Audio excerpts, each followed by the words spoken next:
Everyone. In just a moment here, we're going to have our next presenter, Meghan Sullivan, come tell us about history's greatest hit, how the Oregon Trail changed the classroom forever. Meghan Sullivan is the founder of History and Games, an educational video and audio podcast that helps video game fans discover and explore the real history hidden inside their favorite games.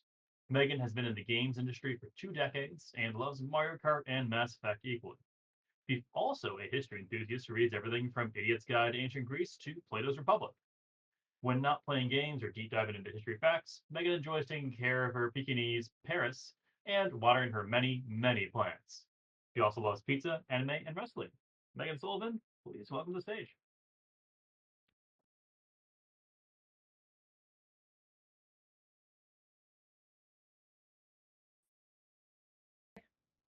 Get up.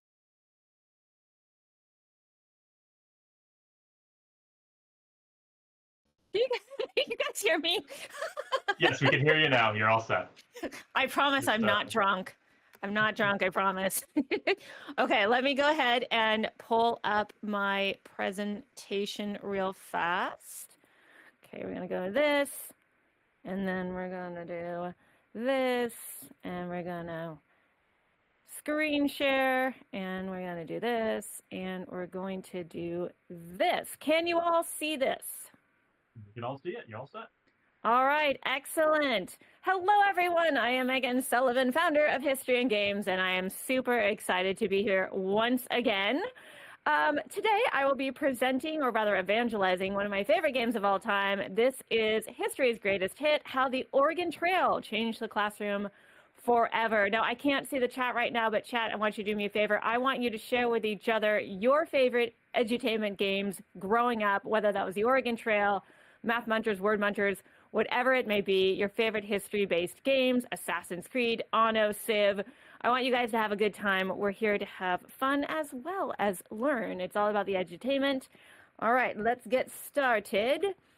So in this presentation, I will discuss how intention, agency, and historical authenticity combined to make the Oregon Trail the most popular edutainment game of all time.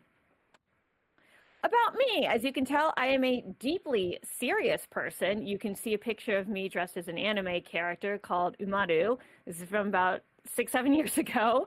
And again, I'm Meghan Sullivan. You can find me in a couple of different places. So my main game YouTube channel is at Meg Sullivan, and I talk a lot about video games. If you love RPGs, if you love action games, if you love adventure games, you love cozy games, you love online games, platformers, puzzle games, any other game genre you can think of, you can follow me on YouTube at Meg Sullivan or on Instagram, Threads, etc. at Celtic_Queen_Meg.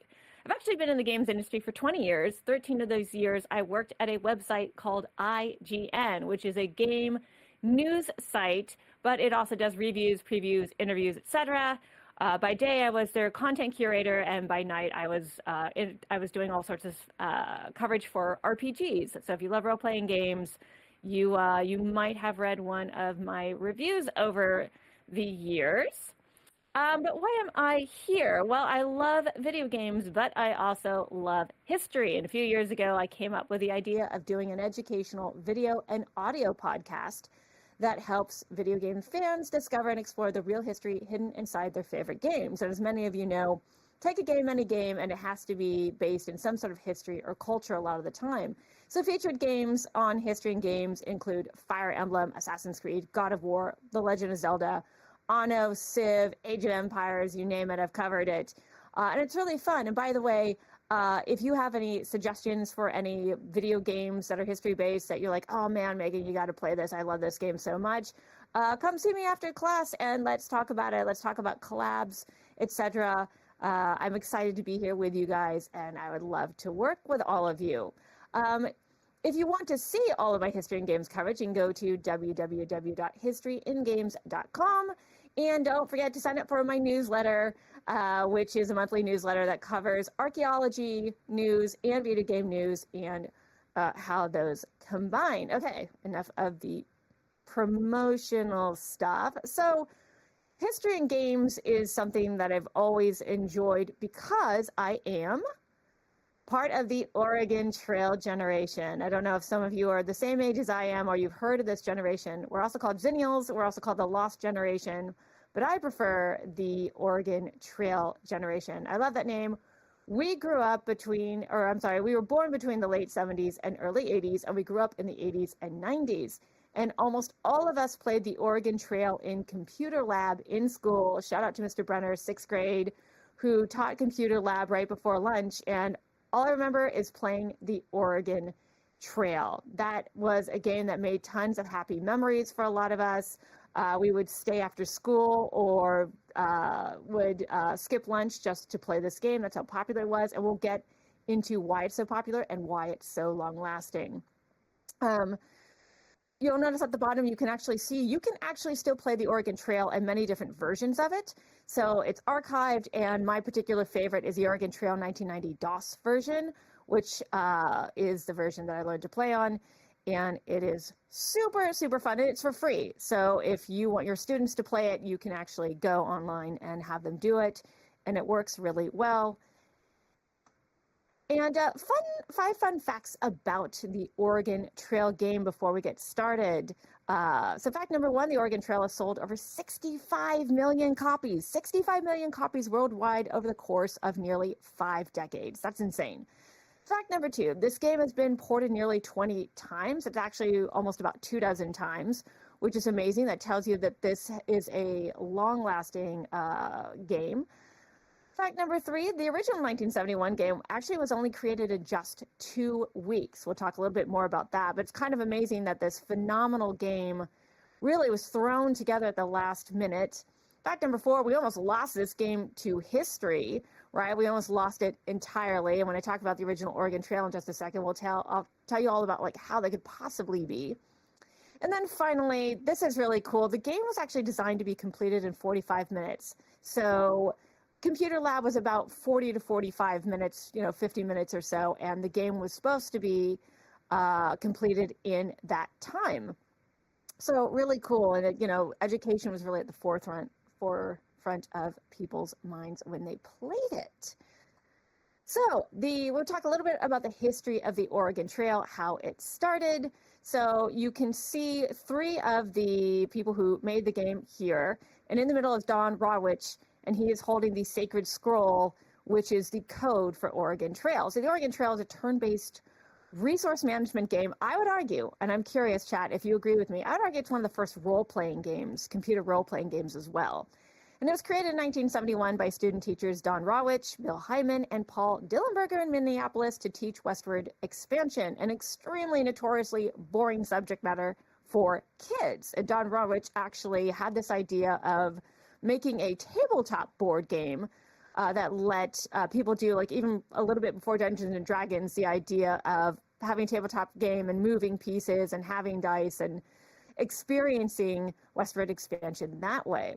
But he ended up being convinced by 2 of his roommates, which are Paul Dillenberger and Bill Hyman, who were math teachers. So they're all student teachers. Don Rawich was going to teach history, and these 2 were going to teach math. And they were like, we're learning basic programming on our computers, and why not turn this into a video game? And Don Rawich was like, I just got my my student teaching assignment. You have 2 weeks to pull this together. Can you do it? And they lied, and they were like, sure, we'll do something. And they actually managed to do it. So there wasn't any home computers at this point, so they had a teletype machine, which is a glorified typewriter, so to speak, that prints out paper and can connect to a computer via a modem. So they actually made the game originally for that. They were only able to reserve the teletype machine for a couple of weeks, but they introduced the Oregon Trail to their students, and it was a sensation. But at the end of the semester, the game was deleted from the computer because it was taking up space, and they had to give the teletype machine back. But Don Rawich had the forethought to print out the code, and that is what saved the Oregon Trail for all of us. You can actually learn all about the original game and the creation of it by going to the website below. It was a game developer conference post-mortem on the Oregon Trail back in 2017. I highly encourage you to go watch it. It's really, really fascinating. Okay, so here we kind of go into this year's conference theme, which is developer intent, player agency, and historical authenticity. So the intent of the Oregon Trail, which was just called Oregon for years, it was just called Oregon for like 14 years, was to design a game that lets kids experience the dangers and wonders of the Oregon Trail. To simulate this experience, this computer game let kids manage resources. We're talking food, ammunition, clothing, extra wagon parts, etc. Strategize, stop at forts and buy things, rest, hunt, decide how much to eat, react to random events like disasters, illness, thieves, environmental threats, etc. This all had to be programmed in. So this is really, really smart. And the amount of choices presented in the game gave agency over for students. It gave them a lot of agency, and it gave them agency over a very unpredictable destiny. So there were random events programmed into the game depending on where you were that would happen, and you had to make decisions. So the intent was to be as historically accurate as possible and be very authentic. But the game was limited, right? It's all typing, right? It's all text. So it's a turn-based game, and every turn you are asked to, what do you want to do? Do you want to hunt? How much do you want to eat? If thieves or, riders come through, there'd be like a little mini typing game. You'd have to, type bang or pow or wham into the computer, into the teletype really fast.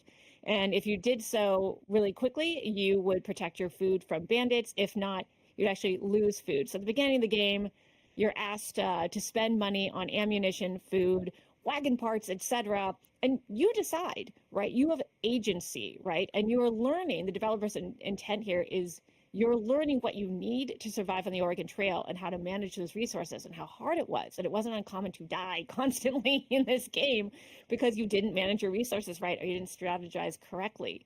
And because of these randomized events, the game was never the same. So, like every playthrough was different. These kids loved it, but at the end of the semester in December 1971, they deleted the game. However, they printed out the code, and that is what saved it. So in 1974, Don Rawich got hired by Minneapolis Education Computing Consortium, which was trying to make computers and educational software accessible to everyone in Minnesota. So they had this mainframe that you could plug into, and Don Rawich was hired to be part of this. And he was like, hey, I had this game on a teletype. Do you want me to sort of add it to the mainframe? And he actually typed every single 800 lines of code into that mainframe. And once again, the game was a sensation, still called Oregon. And eventually MBCC expanded into other educational, sorry, I'm kind of skipping ahead because we have limited time here, but basically they started publishing other educational games as well. And Oregon continued to be a huge success. And it was actually ported, it was put on other PC and other platforms over the years. As you can see, in 1979, it was ported over to the first Apple II version, which was a green screen. And the version we think of the most is actually the Apple II version, the color version in 1985. That's the one that put it on the map because now home computers are a thing, and more classrooms are getting an Apple II in their schools, and it's really it's really an exciting time. So they decided in 1985 that they needed to kind of revamp and revise and update the game. And so the 1985 version of the Oregon Trail, what happened was MEC tapped Philip Bouchard to completely redesign the Oregon Trail for the Apple II computer. He was to build on the original game, but add more robust features, which require a whole new framework featuring real geography from the Oregon Trail and more opportunities for players to explore, experiment, and make decisions. And you can actually go to a website, I love this name, by the way, called dietofdysentery.com, and Philip Bouchard breaks down all the different ways in which he redesigned the game. It's a fascinating read. I cannot stress enough how fun it is to read it, so check that out. There's a picture. Philip Bouchard is on the right, and you can see the Oregon Trail on what looks like an Apple II.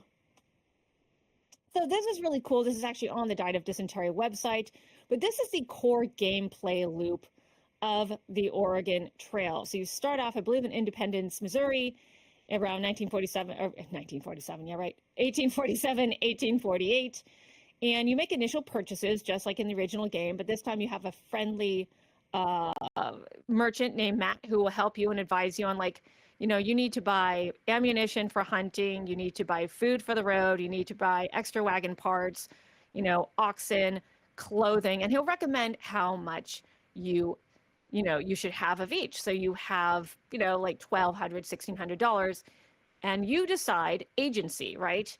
You decide what you spend your money on. Something else that the game does is it also has you pick a difficulty level. So you can either be a banker, a carpenter, or a farmer.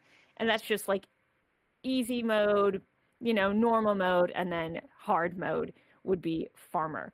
But you can see the core gameplay is really traveling. There are 16 cycles that you go through. So 16 turns. It should take you about 40 to 50 minutes to get through. And when you travel, you have multiple options. And when you have landmarks, you have multiple options.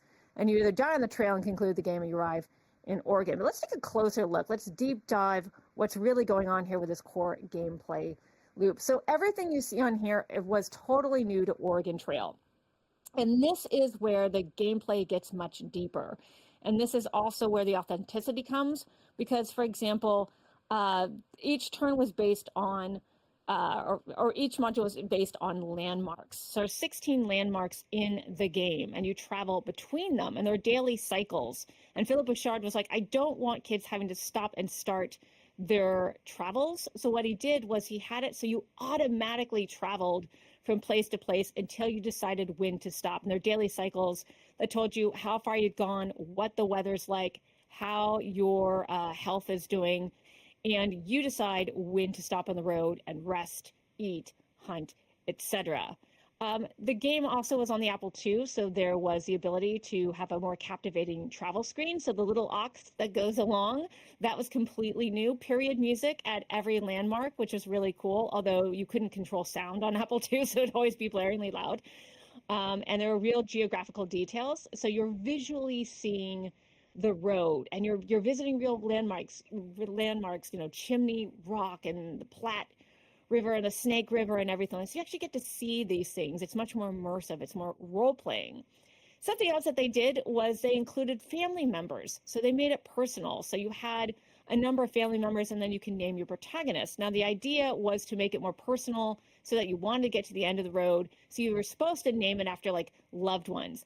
That's not what happened. What happened, you guys? We all named our characters silly names like Butt and Superman and Taylor Swift, so that, you know, when you died on the road, you could see people's tombstones, which was also a new addition. And it would be like Butt died of dysentery or something like that, and everybody would laugh, right? And so good game design lets players kind of create their own world, create their own gameplay loop, and that's what people did. Other things I did, though, was choices as to the route. So branching routes was new. So there were cutoffs on the real Oregon Trail. And so you could actually experience those cutoffs. Do you want to go to this fort, or do you want to cross this river? Decisions, agency is the through line here. A reimagined hunting activity, which was no longer text-based. It was graphics-based, which was really fun. There was also a mini game at the very end, the Columbia River. In real life was very dangerous to cross before you got to Oregon, so they included a mini game where you go river rafting. And I got to tell you guys, I was playing the DOS version a couple of times this week, and that river rafting game is stressful, right? Like, you can fail the game right before you get to Oregon if you don't know how to play that. And if we talk about river crossings, this is even more in-depth gameplay, right? More decision-making, more agency, and more authenticity, right? This was a huge part of the Oregon Trail, is crossing rivers and safely doing so, and it wasn't always safe. So the game actually gives you the real options that the settlers would have had, which is you can either ford the river, you could either caulk your wagon and float it across, you could take a ferry, you could hire a guide, you could wait a day, or you could get more info before making a decision. So these are all your choices, right? Like a really good game, the core gameplay should have a really good loop of dilemmas. Dilemmas. What choices are you making? What are the consequences of your actions? And that's what this game really does. It gives you tons of choices. It's based on real history, and it let kids viscerally experience success and failure depending on the, choices that they made. Are you gonna make a smart choice, or are you gonna try to, you're gonna try to ford the river when it's like 8 feet deep? It doesn't go well, spoiler alert, when you do that. So all of this agency and all the authenticity, and with every single iteration of the Oregon Trail, the developers would go back and tweak things so that they could make it even more historically accurate. They would go over traveler diaries, and they'd go over books, and they would continuously tweak the game with different iterations. And they would continue to give you different choices, different types of agency over the years, so that every time you play the game, you never played it twice, and you told stories. You told your own narrative story. You shared it with friends, right? So there's a leaderboard in the game, and you can actually see, if you go back a couple of slides, you can see that they included a leaderboard, a point system to encourage you to do the best you can with your resources. Again, they added things like tombstones. You could, it didn't hurt so much if you died, because you could personalize. Everyone knew that Pizza died on the trail, and he was the beloved of like cheese and pepperoni. So a lot of fun there. But you see all of the different, there are actually 20 innovations, and all of them have to do with agency on the trail. And these are all real decisions that people made, which is why the Oregon Trail proved to be a massive hit and would go on to sell over 65 million copies over many decades. In fact, the Oregon Trail 2 would be released in 1995, although I argue I'm not sure it was quite as successful. And the game continues to be ported to platforms to this day. You can actually play it on the Switch, the PlayStation 5, the PlayStation 4, PC. Gameloft, I believe, published mobile versions of the game, and even, I think, recently released an updated version on mobile as well, and finally, the game was inducted into the Video Game Hall of Fame in 2016. So hooray for that. Sadly, none of the original founders saw a penny. But they kind of, Don Rawitch can't talk today, kind of knew that if he put this in the public domain, he wouldn't get any money, but at least the game would spread and bring joy to students. And I love that so much. And there are a number of interviews that you can look up online, and articles that you can read about just how hard they work to get this game not only accurate, but to make it fun and let kids make choices. So unfortunately, I ran out of time, so my resources page looks like garbage.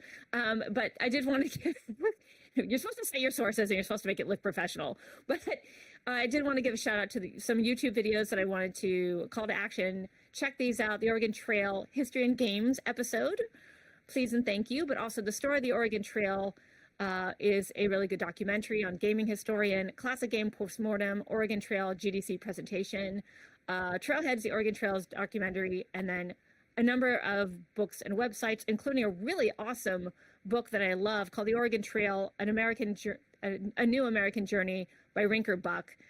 Two people actually set out to authentically go along the Oregon Trail around 2012, and they had all sorts of crazy adventures. So it's sort of that experimental archaeology thing where you actually get out there and you do the thing. At any rate, I'm sorry I didn't give myself nearly as much time as I probably should have for this presentation, but this was just an excuse to evangelize the Oregon Trail and see how authenticity, the intent of these student teachers to teach in a fun and interesting way, and then give their students options about how they want to tackle the Oregon Trail, all that came together in a brilliant way to make a brilliant game.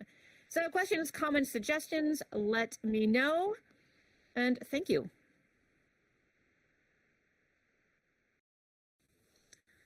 Thank you so much, Megan. We have time for maybe one or two questions. If you do have a question, come step on up into this little white square on the side. Megan, if you would stop sharing your screen, or if somebody wants to just, there you go. So you can see where the little white box is. Do come and say hi. Yeah, go ahead, Evan.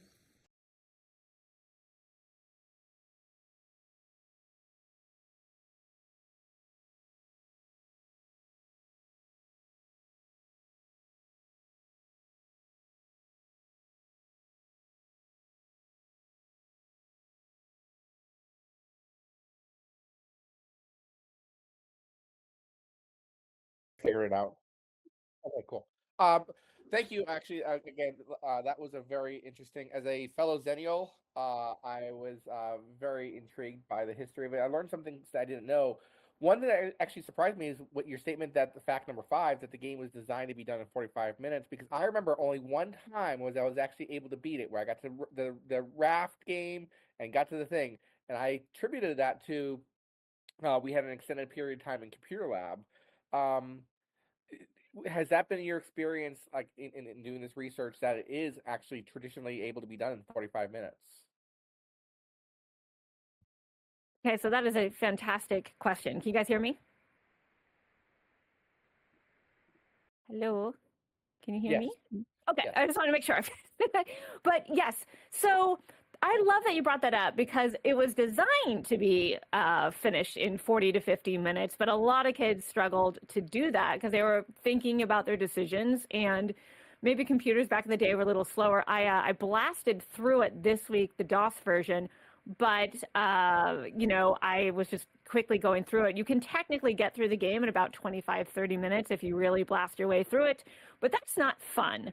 So yeah, a lot of kids, I mean, that's part of the reason we stayed, because our computer lab was right before lunch. So I remember there was a row of us, there was like 4 boys and I who would stay during lunch hour to keep playing the game. So it was designed to be that way, but not necessarily realistically reflecting that, because people took their time and they wanted to explore. And some people died early on the road and had to kind of, the Oregon Trail had to start over. So yeah, but the intention was there to make sure that kids could complete it during the class time, especially because initially the teletype machine was only, the original version was only reserved for like a couple of weeks because they only had one teletype machine in the school. So they had to hurry kids through it, and they actually put kids in groups because not everyone could play the game. So they would actually have decision making. So it became a little bit of a democracy of what do we want to do? Do we want to stop and hunt? How much do we want to spend on food? How much food do we want to eat during a day? It was really cool sort of evolution. So the developer's intent and then the player's intent kind of aligned in a really interesting way. Perfect. Thank you so much. Thank you so much, Megan. Unfortunately, just based on the timing, we are going to have to call it there so we can have a little bit of time before our next speaker. But Megan, that was a lovely presentation and a great trip down memory lane as well. All right. From a fellow, probably Zennial. Our next speaker will be Kate Maniti, talking about Players and Pyramids, a short history. That will be a lot of fun. So I'll see you all in a few minutes.